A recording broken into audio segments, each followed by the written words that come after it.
తొలిపలుకు ఛానల్కి స్వాగతం. నేను జ్యోతి. నేటి ముఖ్యాంశాలు చూద్దాం. కోరుట్లలో మొక్కజొన్న కొనుగోలు కేంద్రాల ఆలస్యం, ఎమ్మెల్యే డాక్టర్ సంజయ్ ఆగ్రహం. కేరళలో అసెంబ్లీ ఎన్నికలు, 140 నియోజకవర్గాల్లో పోలింగ్ ప్రారంభం.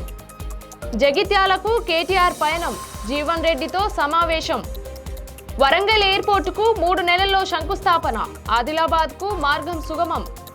పుదుచ్చేరి ఎన్నికల్లో వినూత్న ప్రయోగం, ఓటర్లను ఆహ్వానించిన నీలా రోబో. నర్మదా నదిలో లక్షల విలువైన పాలు సమర్పణ, ఆచారం వర్సెస్ పర్యావరణంపై చర్చ. తెలంగాణలో లాక్హీడ్ మార్టిన్ భారీ పెట్టుబడి, రక్షణ రంగానికి బలమైన ఊతం. తెలంగాణలో హెచ్ఐవి ఎయిడ్స్ అవగాహన కోసం మానవాహారం కార్యక్రమంలో పాల్గొన్న ఆరోగ్య మంత్రి. హైదరాబాద్లో సమతా కిచెన్ ప్రారంభం, ఈఆర్ఎస్ చెక్ల పంపిణీ. పశ్చిమ బెంగాల్కు ప్రధాని 6 హామీలు. మీ భూమి మీ హక్కు కార్యక్రమం, చంద్రబాబు చేతుల మీదుగా పాస్బుక్కుల పంపిణీ. హర్మోజ్ దాటి ముంబైకు చేరిన తొలి ఎల్పీజీ నౌక.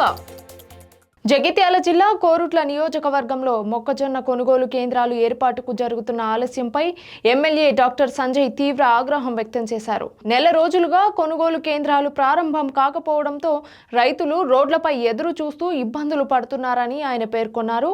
రైతుల సమస్యలను అధికారులు సీరియస్ గా తీసుకోవడం లేదని విమర్శించిన ఆయన వెంటనే కొనుగోలు కేంద్రాలు ప్రారంభించాలని డిమాండ్ చేశారు. మార్క్ఫెడ్ అధికారులు ఇంకా 4 రోజుల తర్వాత కేంద్రాలు ప్రారంభిస్తామని చెప్పడంపై ఆయన మండిపడ్డారు. రైతులు ఇబ్బందులు పడుతుంటే అధికారులకు ఇది కామెడీగా అనిపిస్తోందా అంటూ ప్రశ్నించిన ఎమ్మెల్యే వెంటనే కేంద్రాలు ప్రారంభించకపోతే తానే వెళ్లి ప్రారంభిస్తానని హెచ్చరించారు. రైతుల సమస్యలను ఆలస్యం చేయకుండా వెంటనే పరిష్కరించాలని ఆయన అధికారులను ఆదేశించారు. కేరళ అసెంబ్లీ ఎన్నికల పోలింగ్ రాష్ట్రంలోని అన్ని 140 నియోజకవర్గాల్లో ప్రారంభమైంది. ఇప్పటికే 50% ఓటింగ్ నమోదైంది. మొత్తం 2.71 కోట్లకు పైగా ఓటర్లు 883 మంది అభ్యర్థుల రాజకీయ భవిష్యత్తును నిర్ణయించనున్నారు. ఎల్డీఎఫ్, యూడీఎఫ్, ఎన్డీఏ మధ్య త్రిముఖ పోటీ నెలకొన్న నేపథ్యంలో ఈ ఎన్నికలు కీలకంగా మారాయి. రాష్ట్ర వ్యాప్తంగా కట్టుదిట్టమైన భద్రతా ఏర్పాట్లు చేశారు. ఓటింగ్ సాయంత్రం 6 గంటల వరకు కొనసాగనుంది. ఓటర్లు పెద్ద సంఖ్యలో పాల్గొని తమ ఓటు హక్కును వినియోగించుకోవాలని ఎన్నికల అధికారులు విజ్ఞప్తి చేస్తున్నారు. బీఆర్ఎస్ వర్కింగ్ ప్రెసిడెంట్ కేటీఆర్ జగిత్యాలకు బయలుదేరారు.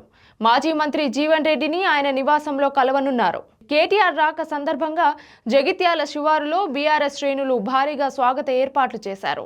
బైక్ ర్యాలీతో కేటీఆర్ ను జీవన్ రెడ్డి నివాసానికి తీసుకెళ్లే ఏర్పాట్లు జరుగుతున్నాయి. ఇప్పటికే జీవన్ రెడ్డి నివాస పరిసరాలు గులాబీ రంగుతో ముస్తాబై పార్టీ కార్యకర్తల సందడితో కలకలలాడుతున్నాయి. ఈ భేటీకి రాజకీయ ప్రాధాన్యత నెలకొంది. తెలంగాణలో విమానయాన రంగ విస్తరణకు ప్రభుత్వం కీలక చర్యలు చేపట్టింది. వరంగల్ విమానాశ్రయానికి వచ్చే 3 నెలల్లో శంకుస్థాపన చేయనున్నట్లు కేంద్ర పౌర విమానయాన శాఖ మంత్రి రామ్మోహన్ నాయుడు ప్రకటించారు. అలాగే ఆదిలాబాద్ విమానాశ్రయ ఏర్పాటుకు కూడా మార్గం సుగమమైంది. ఈ ప్రాజెక్టు కోసం రక్షణ శాఖకు చెందిన 360 ఎకరాల భూమితో పాటు రాష్ట్ర ప్రభుత్వం మరో 450 ఎకరాలు సేకరించనుంది. వ్యూహాత్మక ప్రాంతం కావడంతో విమానాశ్రయ నిర్మాణాన్ని రక్షణ మంత్రిత్వ శాఖ చేపట్టనుండగా సివిల్ ఏవియేషన్ శాఖ ప్రత్యేక టెర్మినల్ను ఏర్పాటు చేయనుంది. ఏప్రిల్ 17న ఓఎల్ఎస్ సర్వే నిర్వహించి ఎయిర్పోర్ట్ మాస్టర్ ప్లాన్ను ఖరారు చేయనున్నట్లు అధికారులు వెల్లడించారు. పుదుచ్చేరి శాసనసభ ఎన్నికల పోలింగ్ ఉదయం 7 గంటలకు ప్రారంభమైంది.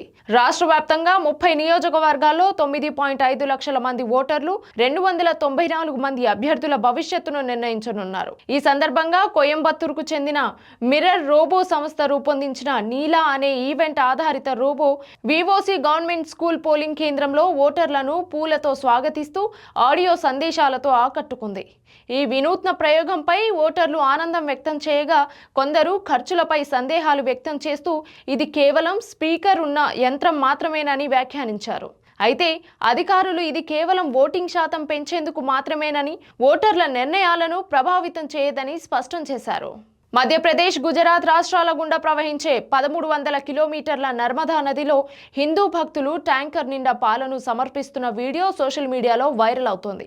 సుమారు 7 నుంచి 8 లక్షల రూపాయల విలువైన ఈ పాలను నదిలో పోయడం భక్తిపరమైన సాంప్రదాయమని అనుచరులు చెబుతున్నారు. అయితే దేశంలో పిల్లల పోషకాహార లోపం సమస్య ఉన్న సమయంలో ఇంత పెద్ద మొత్తంలో పాలను వృధా చేయడం సరికాదని విమర్శలు వ్యక్తమవుతున్నాయి. అంతేకాకుండా పాలు నీటిలో కలవడం వల్ల ఆక్సిజన్ స్థాయిలు తగ్గి చేపలకు హాని కలుగుతుందని పర్యావరణ నిపుణులు హెచ్చరిస్తున్నారు. కొందరు భక్తులు పెద్ద మొత్తంలో కాకుండా కొద్ది మోతాదులోనే పాలను సమర్పణ చేయాలని సూచిస్తున్నారు. ఈ ఘటనతో భక్తి, పర్యావరణ పరిరక్షణ మధ్య చర్చ మళ్లీ తెరపైకొచ్చింది. ప్రపంచ ప్రఖ్యాత ఏరోస్పేస్ రక్షణ సంస్థ లాక్హీడ్ మార్టిన్ తెలంగాణలో భారీ పెట్టుబడులు పెట్టేందుకు ప్రణాళికలు రూపొందిస్తోంది. రాష్ట్రంలో తొలి C-130J super Hercules final assembly line MRO hub ఏర్పాటు చేయడంతో పాటు టాటా లాక్హీడ్ మార్టిన్ ఏరోస్ట్రక్చర్స్ భాగస్వామ్యంతో హైదరాబాద్ ప్లాంట్ను విస్తరించనుంది.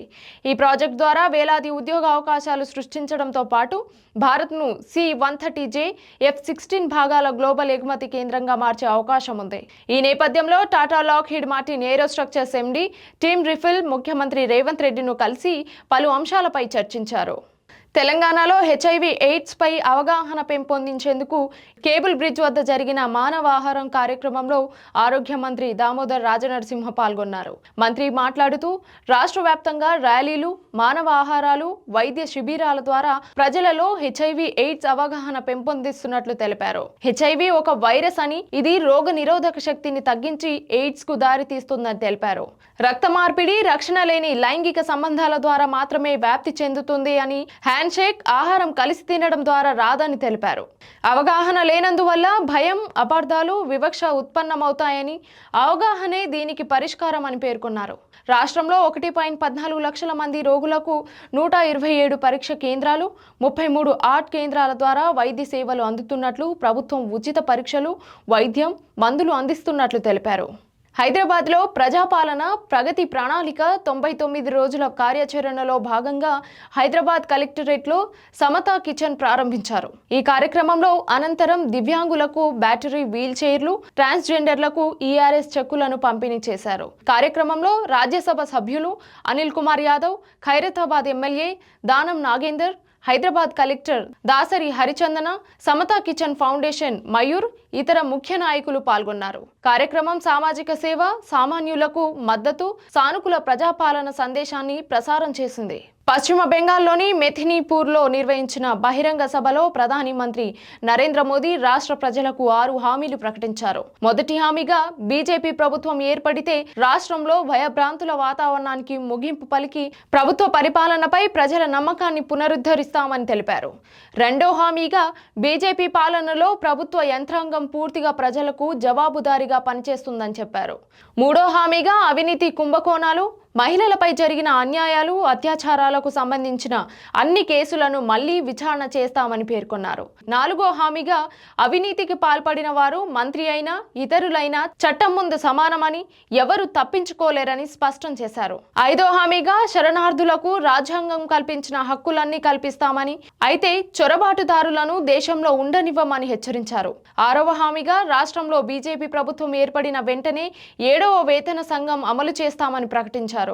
బాపట్ల జిల్లా బట్టిప్రోలు మండలం సూరేపల్లిలో గ్రామ సభకు హాజరైన సీఎం చంద్రబాబు నాయుడు మీ భూమి మీ హక్కు కార్యక్రమంలో పాస్బుక్లను ప్రభుత్వ పంపిణీ చేశారు.